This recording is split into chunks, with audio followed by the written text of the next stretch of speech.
Okay, so the first big question is, why do you keep coming back to the OpenStack Summit? Because OpenStack is f***ing awesome. The OpenStack Summit is really unique because the entire community comes together from all over the world. People from 60 countries, people from hundreds of companies, and they come together to collaborate about what to build in OpenStack, how to deploy it, and where we need to take the software and the community. Upstream Institute is the basics that someone needs to know when it comes to participate in the OpenStack community. They are learning how the different tools are working, what are the best practices of using these tools, and how an open source community works, even if they don't have experience with open source from earlier. The marketplace is like a showcase. It showcases the people who are working on OpenStack. You can walk around the different vendor booths and try to figure out what products they sell, and you can have interactive conversation with the people there about your own experiences, how you have your own clouds or how you can use their products in your cloud and things like that. The forum is where we discuss the future of the OpenStack software in a cross-community manner. We don't do design behind closed doors. We're really into including as many people as we can, and the forum is where we achieve that promise. Yeah, essentially we used to have two separate events for developers and operators called the Ops Summit and the Design Summit. And the forum, is basically a way of us fulfilling our role of ensuring communication is happening between all involved parties. If you work on a project just inside your company, everyone kind of thinks the same way, but when you come to an OpenStack Summit, you may build for one use case, and then someone shows up and say, hey, we use that for something completely different. It's so awesome to be able to hear that not only your stuff is being used, but that it's being used for a use case you never thought about. There are very few women that are in technology in general, and there are even less Black women. To know that we're out there and that we're into seriously technical things, it's empowering. So Women of OpenStack is our advocacy group for women and their allies to come in, to meet, to network. Throughout the summit week, they'll be telling you who's here, who's there, to find the resources and feel empowered to stay in the community and keep contributing. That's a lot of woo. I barely use my laptop when I'm at the summit. That's not what I'm there for. If I'm in the design session and I need to code something, well, I'll find a moment and I'll stay just 1 hour, whatever, and do whatever I have to do on my laptop. But I spend most of my time talking to people. Whenever it comes to deciding whether I will talk to someone or attend a session, I usually talk to someone. Don't take your computer. Take some paper, some pen, take notes, but don't spend time on your emails and stuff. Focus your few days on talking with people and working with them. Software is hard, and if you get to know the people, then software becomes easier. This is a place where there are many people who are like you, so get to know people, build your network, and make friends.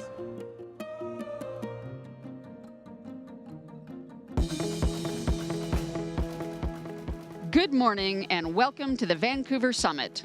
Please welcome Jonathan Bryce and Lauren Sell.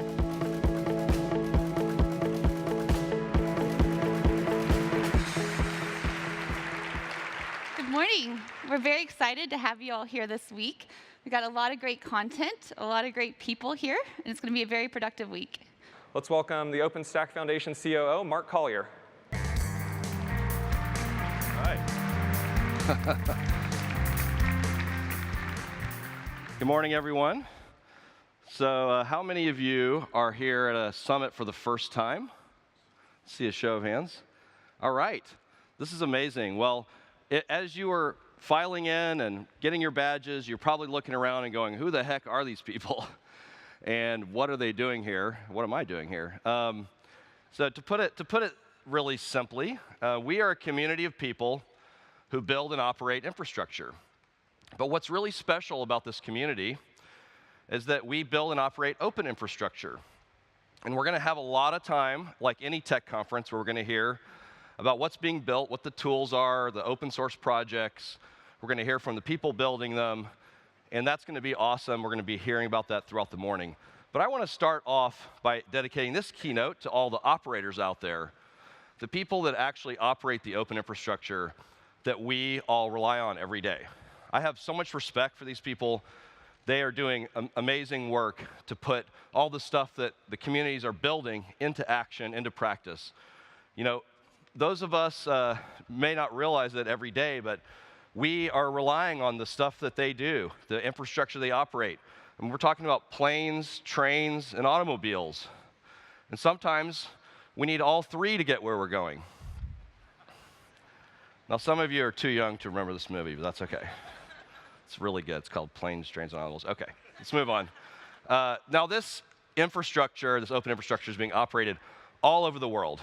And so these operators, in my view, are really starting something special, a movement around open infrastructure, and it's happening all over the planet. And the types of problems they're solving for us are really inspiring in my mind. So we have, for example, the Ontario Institute for Cancer Research right here in Canada. They have a thing called the Collaboratory, in which they're combining a lot of different open source technologies to power their infrastructure, which then empowers the scientists who are in search of a cure for cancer. You may recognize the center photo as the CERN Large Hadron Collider. They are an amazing pioneer, not just in science, but in computer science. You know, for 30 years, I feel like if you want to know what's the future of infrastructure or just the future of technology in general, find out what CERN's running. You'll probably be running it in a couple of years. Last but not least, the Square Kilometer Array. This is a multi-decade project to build the largest machine in human history. And it's actually going to be able to look deeper into space than any other instrument we've ever built in humankind historically. And it's all made possible because of open infrastructure. And so beyond research, we also have other ways in which our everyday lives are empowered by open infrastructure.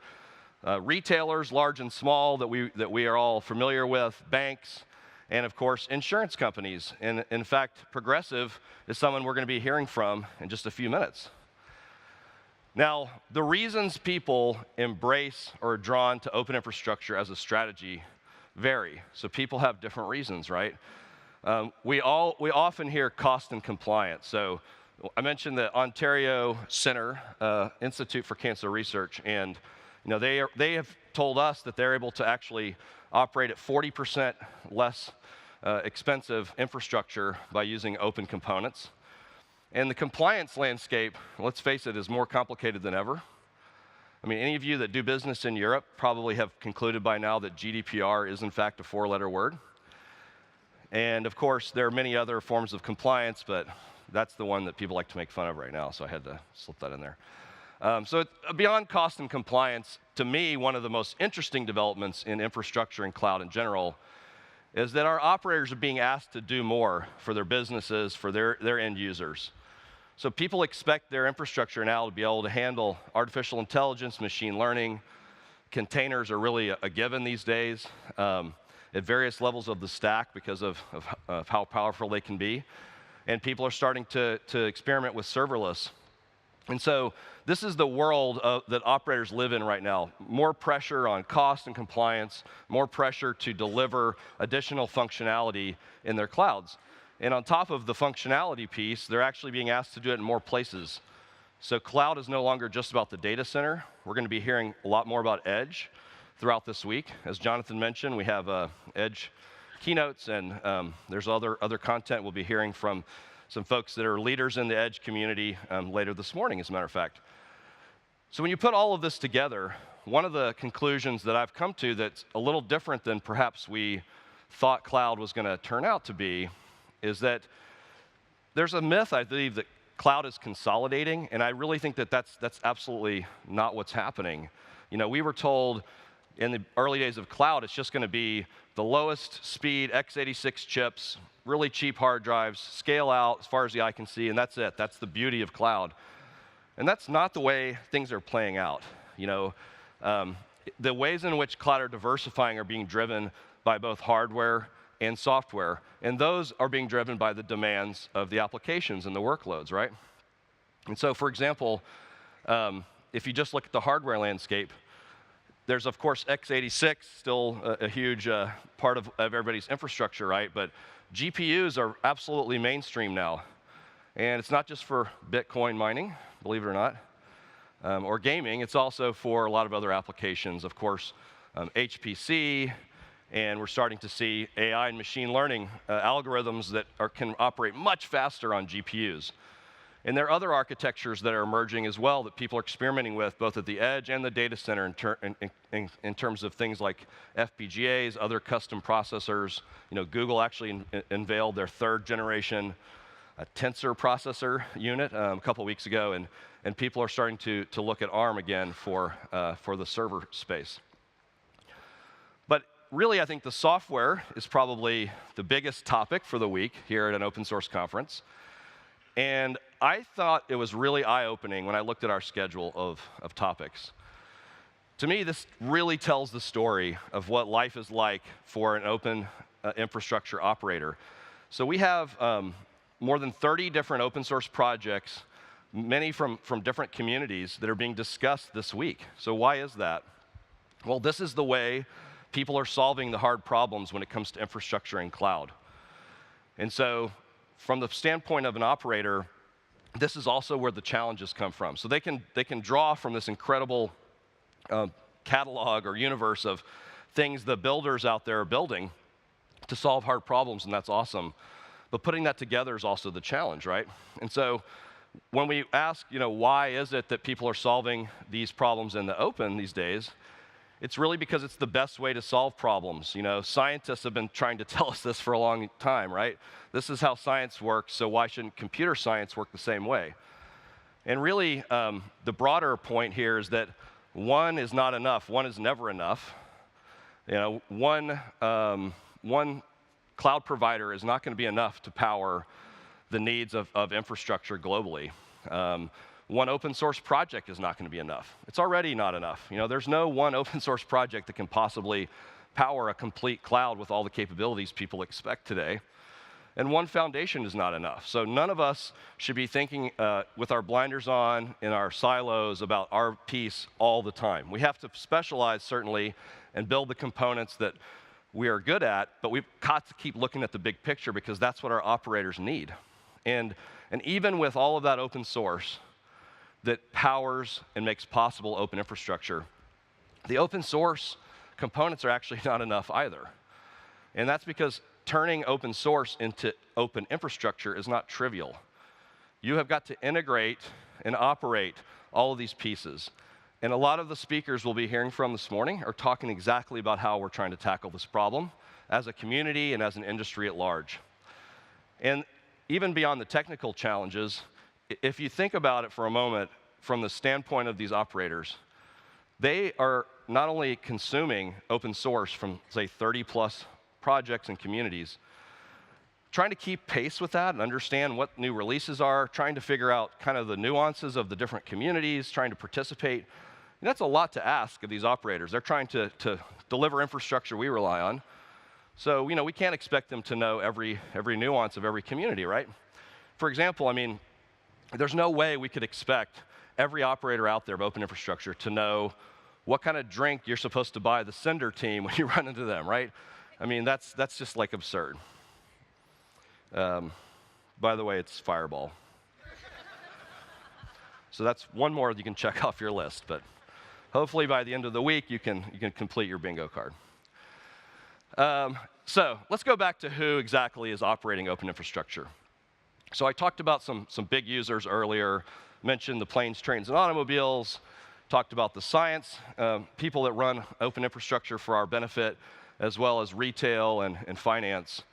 And it is true that the number of industries running open infrastructure is really impressive.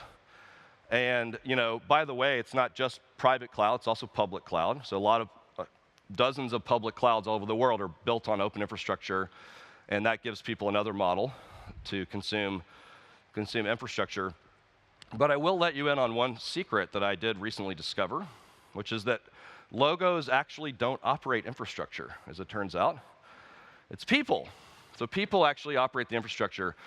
And if there's one thing that I would encourage you more than anything this week while you're here, is to get to know these people, learn from them, teach them, collaborate with them. These are the people that actually make open infrastructure happen. They are the ones putting together all these technologies and making something more powerful out of it than each component on its own could ever be. For example, Joseph Sandoval, who I hope is out here somewhere, and his team at the Adobe Marketing Cloud, they operate a cloud with over 100,000 cores with a team of 4 people. These are the 4 people, as it turns out. So this is your chance to meet them and learn from them. Another example would be Eli Elliott from Gap. So Gap is, massive retailer. They're operating a combination of different open source components for their infrastructure, OpenStack, Cloud Foundry, and other pieces. And the last person I want to mention is Ricardo from CERN. Now, Ricardo is somebody who is, again, working for this incredible organization that's driving innovation in infrastructure and other forms of technology, pushing the limits. So when I tell you, the time is right this week for you to spend time with people like this and learn from them, I'm no different. I mean, I would do anything to spend 5 minutes with Ricardo and just pick his brain.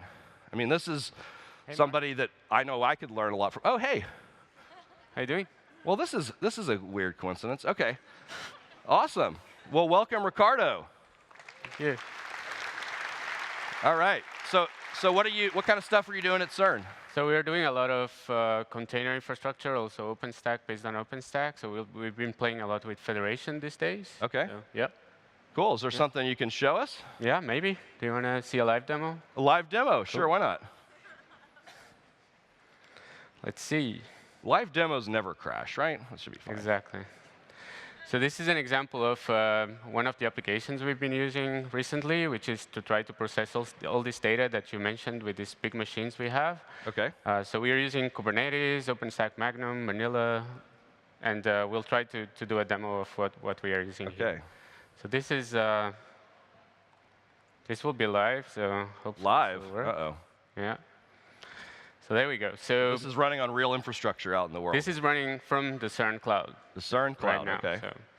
So I kind of scripted the text so that I don't lose too much time, but we can see here that we have a bunch of Kubernetes clusters. The 3 first ones are deployed at CERN internally, and then we have one in T-Systems, which is an European cloud, public cloud based on OpenStack also, and then we have one in GKE.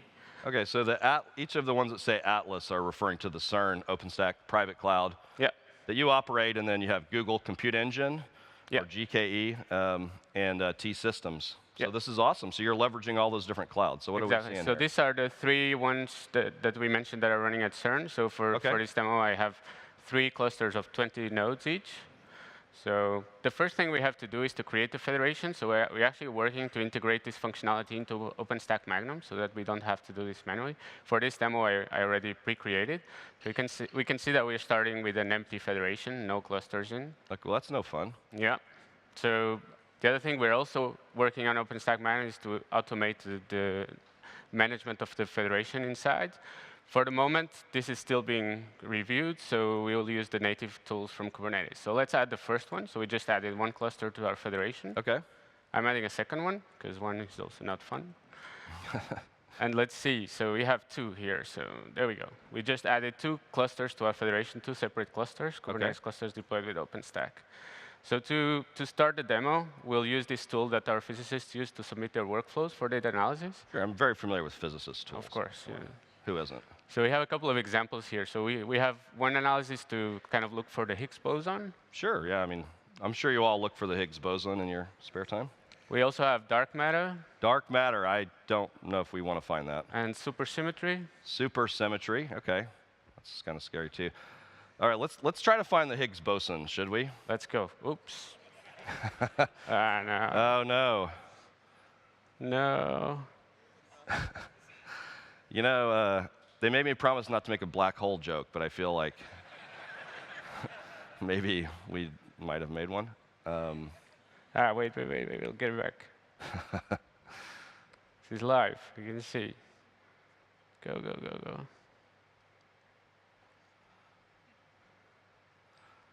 Maybe we should have gone with the dark matter. It's coming. Okay, he can see on the his command line that let's go. So he's getting it going. Okay. So we'll try to submit this demo.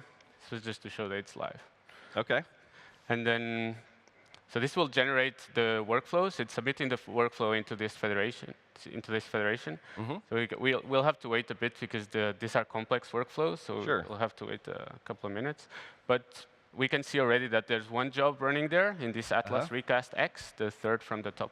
So we'll have to wait a bit that the workflow is submitted. Okay, so just to give everybody a little bit more background on this. So you're talking a lot about federation.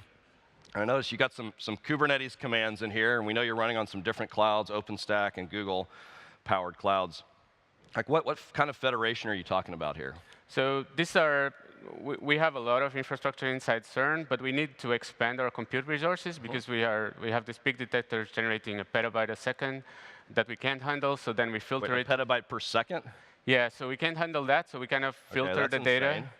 We filter the data to something like a couple of gigabytes a second, then we can manage that. We're you got to throw most of the data away just because of physics. You guys know something about physics, right? Exactly. Okay. And then we still store something like 70 petabytes a year, so it's still quite a lot of data. We need a lot of compute power to process all of this. That's crazy. So yeah, so that's why we've been looking to use technologies that would allow us to rely on something that we could expand our cloud to the outside of CERN. So you're federating Kubernetes across multiple clouds. Is that correct? That's it. Yeah. Okay. And so then you have this containerized workload goes through your physics workflow engine, and oh, look, something's happening. There we go. So the submission of the workflow started. So we are using two of the clusters, the ones we added to the federation. We can see X and Y. If you look carefully, the second one from the top is the federation. If you look at the UIDs, they correspond to the same UIDs of the jobs in the clusters that are part of the federation. So one thing we can see, as we were saying, is that we have all these resources. You actually think in UUIDs, I guess. That's scary. With time, it comes. So we mentioned we have these other clusters here that are not being used because we didn't add them to the federation. So let's give it a go. So let's add the third one that we have at CERN. Okay. Let's add T-Systems, which is this public cloud, so external. Sure. This is not at CERN any longer. And the final one is GKE, as we mentioned. So let's do that. And we should now see that we have the 5 clusters there.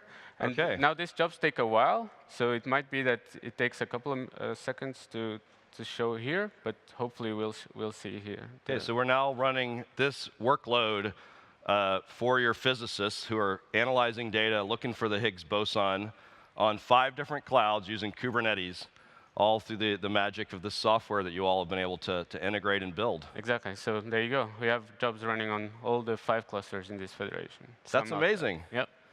Well, listen, I know it takes a few minutes. Thank you. Yeah, let's give him a round of applause. I only jinxed his demo a little bit, so it's not a big deal. Listen, I know it takes a little while to actually discover whether this is going to find the Higgs boson. Do you want to show us this before we... Yeah, so here we see the workflow is quite complex. Like physics is really complicated sometimes. So all these steps are individual jobs, and this is what's being submitted. Okay. So if we had 1 hour, we could wait for the result, but I guess... So we don't have an hour, but I happen to know that Ricardo is doing some sessions later today and throughout the week.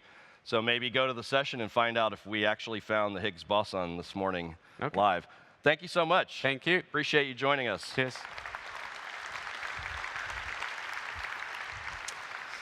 All right. Well, I love live demos, and I was sweating a little bit, but it seemed like we got through. No black holes. Just to wrap things up, I want to point out one more thing about operators. You know, I've been talking about the operators that I'm inspired by, how they have unique challenges versus those of us who are on the build side, building the tools that they put into motion. But the fact is, it's really not one or the other. We have a lot of operators who are also builders. We often refer to them as super users, in fact. And some of these are just amazing operators that what they've done is looked at all of the tools available, and they've found either ways to improve those to fit their use case, or in some cases created new technology to fill those gaps, to make it easier to operate, to make it easier to make it repeatable. If you think about putting all those technologies together, even if you get it working right once, you want to be able to do it over and over and over again. Upgrade it. Lifecycle management of that whole stack is a real challenge. And one example of some operators that are also builders are some folks from SKT and AT&T. They're starting a project this week, just kicking it off, called Airship. You can check it out at airshipit.org. And one of the great things about this community of developers and their focus is that the first thing they wanted to do to drive collaboration was create a Git repo inside the infrastructure that our community is used to collaborating on. And they're already getting pull requests, and you can see some of the folks' names here. So it's really, again, all about the people. And if you are as inspired as I am by these operators that are changing the way infrastructure is run, and you want to change the way you operate, I just want to welcome you to the community that builds and operates open infrastructure.